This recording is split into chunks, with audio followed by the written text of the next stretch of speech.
माननीय रामनिवास गोयल जी, दिल्ली विधानसभा के अध्यक्ष। इसके बाद महाराष्ट्र विधानसभा के अध्यक्ष नाना पटोला जी। माननीय अध्यक्ष जी, आपका बहुत बहुत धन्यवाद। मंच पर विराजमान गुजरात के अध्यक्ष महोदय,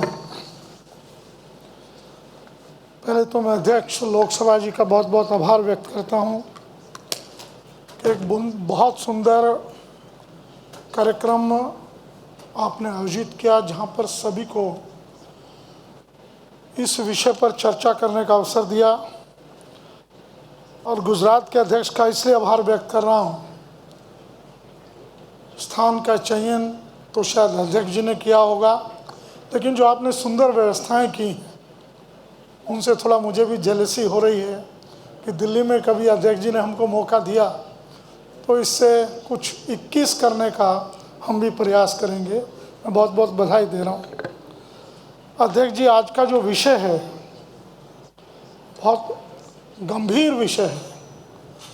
मैं अपनी बात 3-4 बिंदुओं पर बहुत संक्षेप में रखूँगा। आपने जैसा आग्रह किया था, ये लंबा चौड़ा है, ये मैं टेबल कर दूँगा। Constitutional responsibility of the legislatures extra ordinary times. अध्यक्ष महोदय, मैं आपका ध्यान दिलाना चाहता हूँ,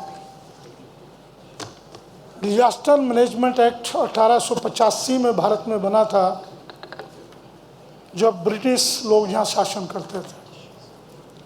1897 में उसमें 4 सेक्शन जोड़ दिए गए। यानी एक लंबा समय बीत गया, 135 वर्ष तक इसमें कोई संशोधन आज की परिस्थितियों को मद्देनजर रखकर नहीं हुआ। इसमें संविधान में बदल करने की आवश्यकता है। उस वक्त जब बना था, बॉम्बे कुछ शहरों में प्लेग की बीमारी फैली, उसको ध्यान में रखकर ये बनाया गया। और विशेषकर इस एक्ट में भूकंप आ जाए या कोई मानव द्वारा किसी प्रकार की आपदा पैदा कर दी जाए या प्रकृति द्वारा, लेकिन इस ढंग का तब संख्या भी बहुत कम थी, ना इतना ट्रैफिक के साधन थे, लोग स्वयं ही लॉकडाउन में रहते थे, एक से दूसरे शहर में या गांव में आना जाना बहुत कम होता था। लेकिन आज वो परिस्थितियां नहीं। आज की इन परिस्थितियों को मद्देनज़र रखकर इस एक्ट में परिवर्तन करके बहुत आवश्यक है। और वो 2 पहलुओं पर मैं चर्चा करूंगा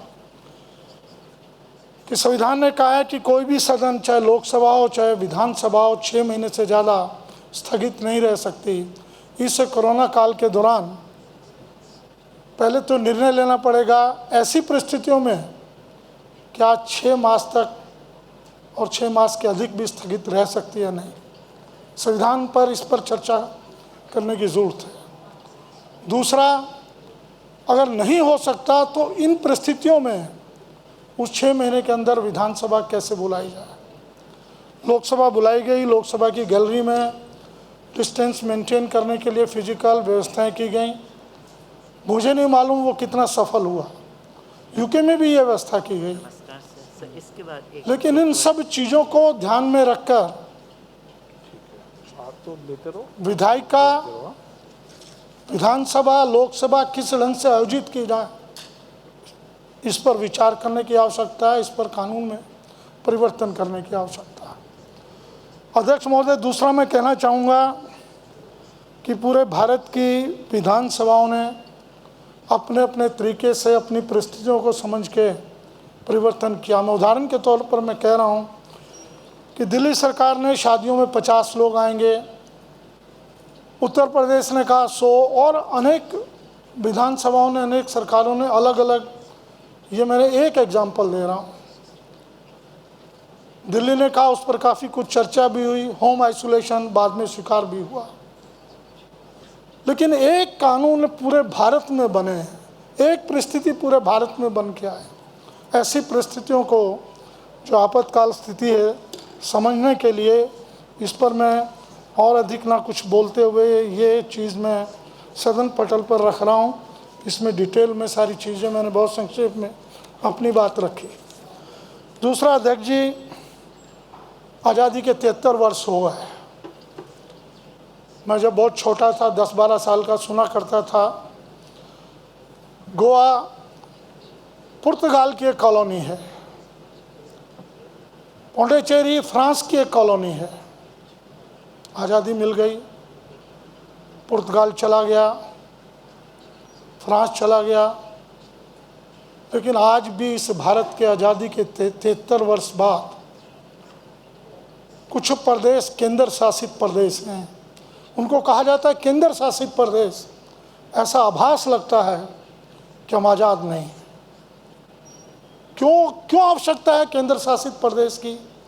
क्या केंद्र इतना कमज़ोर है? क्या हमारी मिलिट्री इतनी कमज़ोर है कि आज की परिस्थितियों में भी, जहां हम विश्वगुरु बनने जा रहे हैं, 73 वर्ष बाद भी केंद्र शासित प्रदेश रखकर वहाँ की जनता के अधिकार वंचित रह जाए? वहाँ की जनता, ये एक विचारणीय विषय है। संविधान में इसमें परिवर्तन करने की आवश्यकता है। मैं समझता हूँ आज़ाद भारत में कोई भी केंद्र शासित प्रदेश नहीं रहना चाहिए। मेरा यह आग्रह है आपसे। फिर याद दिला देता मैं दोबारा इस पर जोर दे रहा हूँ कि केंद्र शासित प्रदेश जब सुनते हैं तो लगता है हम आज़ाद भारत के हिस्से नहीं। दूसरी बात अध्यक्ष जी मैं कहना चाह रहा हूँ, मैंने आपको लिखा भी था, वो दिल्ली के इतिहास में वो दिन काले अक्षरों में लिखा गया है। ये पत्र एलजी साहब ने 19/3/2018 को लिखा, ये भी मैं सदन पटल पर रख रहा हूँ। उन्होंने दिल्ली के सेक्रेटरी को लिखा, सेक्रेटरी ने विधानसभा के सेक्रेटरी को लिखा। ये बात ठीक है कि 3 सब्जेक्ट दिल्ली के केंद्र के पास हैं, डीडीए, दिल्ली डेवलपमेंट अथॉरिटी, जिससे दिल्ली की जनता सीधी जुड़ी है, दिल्ली पुलिस कानून व्यवस्था, जिससे दिल्ली की जनता सीधी जुड़ी है, लैंड एंड बिल्डिंग, दिल्ली की जनता सीधी जुड़ी है। अध्यक्ष महोदय मैं कहना चाहता हूँ अधिकार उनके पास हैं, ठीक है, सारी बात ठीक है। 239 ये बोलता है जो विषय केंद्र के हैं उन पर कानून नहीं बनेगा। लेकिन बड़ा आश्चर्य होता है, 1952 में दिल्ली में विधानसभा बनी, 1952 से लेकर 2018 तक अध्यक्ष जी 65 साल तक उसी व्यवस्था को चला गया जिस व्यवस्था को 2018 में रोक दिया गया कि विधानसभा में डीडीए से रिलेटेड कोई विधायक क्वेश्चन नहीं पूछेगा, पुलिस से रिलेटेड कोई विधायक क्वेश्चन नहीं पूछेगा, लैंड एंड बिल्डिंग से रिलेटेड कोई विधायक क्वेश्चन, आरटीआई लगाई जा सकती है, लेकिन विधानसभा में क्वेश्चन ना पूछा जाए दिल्ली विकास प्राधिकरण को लेकर, जिसने दिल्ली की जनता का विकास करना है, जिसने दिल्ली में फ्लैट बनाने। मैं समझता हूँ ये किसी सरकार का निर्णय नहीं था, हालांकि एलजी ने कोड किया होम मिनिस्ट्री को, ये किसी न किसी आईएएस ऑफिसर द्वारा पढ़ाया गया। मुझे कहने में कोई शर्म महसूस नहीं हो रही। इस देश को आज भी हम नहीं चलाते, हम चुने हुए नुमाइंदे नहीं चलाते, आईएएस चलाते हैं, और उनके कारण देश आज भी उतनी प्रगति से आगे नहीं बढ़ रहा। अनेक उदाहरण दिए जा सकते हैं अध्यक्ष, लेकिन आज दिल्ली में डीडीए कोई बिल्डिंग गिर जाए, डीडीए के फ्लैट सेल ना हो, रेट ज़्यादा हैं कम हैं, दिल्ली की विधानसभा को महरूम कर दिया गया, उस पर चर्चा नहीं होगी। वो कोई गाजियाबाद विकास प्राधिकरण नहीं है, नोएडा विकास प्राधिकरण नहीं है अध्यक्ष जी, वो दिल्ली विकास प्राधिकरण है। कहीं पर बलात्कार हो जाए, लूट मिट जाए, कोई विधायक वहाँ का क्वेश्चन ही लगा सकता पुलिस के खिलाफ। मुझे बड़ा अपने आप पे ये लेटर लिखा गया, ये कहा गया मेरे विधानसभा के सेक्रेटरी को एलजी साहब द्वारा कि अध्यक्ष जी से कहें इन तीनों विभागों पर क्वेश्चन एक्सेप्ट ना करें। मुझे लगा कि इस्तीफा दे डालूं, क्या फ़ायदा। यानी ऐसे 3 विषय जो सीधे दिल्ली की जनता से जुड़े हुए हैं और मेरा विधायक चुना हुआ वहाँ क्वेश्चन नहीं लगा सकता, और हम यहाँ लोकतंत्र की बात करें तो बड़ा शर्म आती है। मैं लेटर भी आपके सदन पटल पर अध्यक्ष महोदय रखना चाहूँगा। अध्यक्ष जी तीसरी बात मैं कहना चाहूँगा, 10 शेड्यूल पर बहुत चर्चा हुई, कर्नाटका के अध्यक्ष जी ने भी चर्चा की, जोशी जी ने काफ़ी कुछ कहा, हमारे झारखंड के अध्यक्ष ने भी कहा, बजट पास होता है और उस बजट पर जब तक अध्यक्ष साइन ना करे वो बजट लागू नहीं होता। ये तो वही बात हुई, मैंने साइन कर दिए फिर मैं भिखारी बन गया। अजीब लोकतंत्र। अध्यक्ष जी, मैं सीधा कहना चाह रहा हूं, जो अधिकार लोकसभा को प्राप्त हैं, जिस ढंग से लोकसभा अध्यक्ष काम कर सकते हैं, अगर हमको स्वतंत्र देखना चाहते हैं, हम लोकतंत्र के रूप में काम कर सकें, तो ये अधिकार हमको दिए जाने चाहिए, बहुत आवश्यक है। संविधान भी कहता है कि लेजिस्लेटिव असेंबली लोकसभा के समतल है, उससे कम नहीं, ज़्यादा तो हो ही नहीं सकती। अध्यक्ष जी, एक चर्चा और हुई, जोशी जी ने चर्चा की, कभी हम बहुत त्रस्त थे आया राम गया राम से।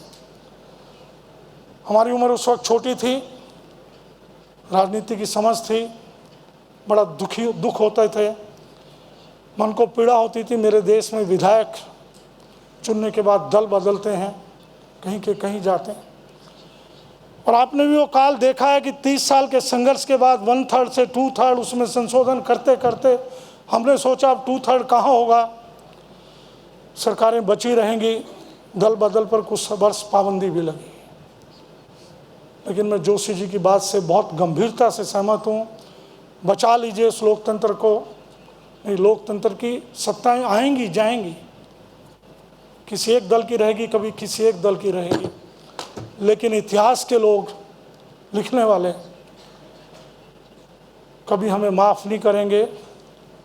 कुछ हमारे नेताओं ने बड़ा संघर्ष करके 1/3 से 2/3 लेके आए थे, और 2/3 लाकर बड़ा संतुष्ट थे कि अब शायद दल बदल नहीं होगा, लेकिन नया रास्ता निकल गया। ये बहुत खतरनाक रास्ता है, बहुत खतरनाक रास्ता है।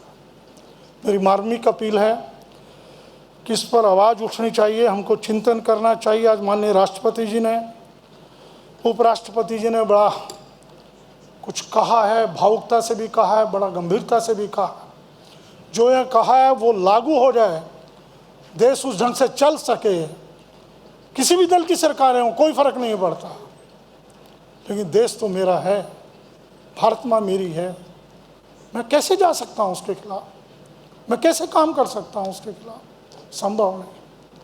अध्यक्ष जी, फिर मैं मार्मिक अपील कर रहा हूँ, इस विषय को हमारे नेताओं ने खून पसीना बहाकर बहुत कुछ चर्चा करके समय समय पर संशोधन करके 2/3 लाए, उसके बाद उस कानून का मर्दन हो और इस ढंग से हो, वो उचित नहीं।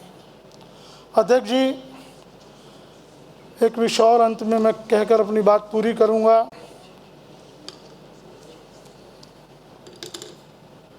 जिस ढंग से 1990 की बात मैं कर रहा हूं, 1990 से लेकर आज तक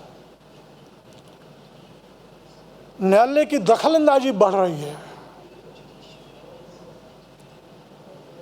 ये बहुत गंभीर विषय, और आप भी उससे पीड़ित हैं, आप भी चाहते हैं इस पर कैसे रोक लगाई जाए, इसका चिंतन हमको करना होगा। मुझे जो सबसे ठीक तरीका लगता है, हर व्यक्ति पहुंच जाता है कोर्ट में, और कोर्ट में पहुंचकर चुनी हुई सरकारों को जिस ढंग से लताड़ लगती है। मैं एक उदाहरण दे रहा हूं, कोविड के दौरान का उदाहरण दे रहा हूं और कोविड से पहले का। हाई कोर्ट में कोई व्यक्ति पहुंचा ओल्ड एज पेंशन को लेकर। ओल्ड एज पेंशन एक लिमिटेड दिल्ली सरकार की है, भाई हर वर्ष 1 लाख लोगों को देंगे, सभी सरकारों में ऐसा है, मैं समझता हूँ। अनलिमिटेड नहीं है कि विधायक अपने अपने लोगों को दे रहे हैं। ये विधायकों का हश्र कौन कर रहा है?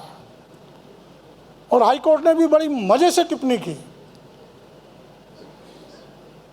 कि अगर आप ओल्ड एज पेंशन नहीं दे रहे हैं तो बिजली फ्री क्यों बांट रहे हैं, महिलाओं को फ्री क्यों बसों में सफर करा रहे हैं?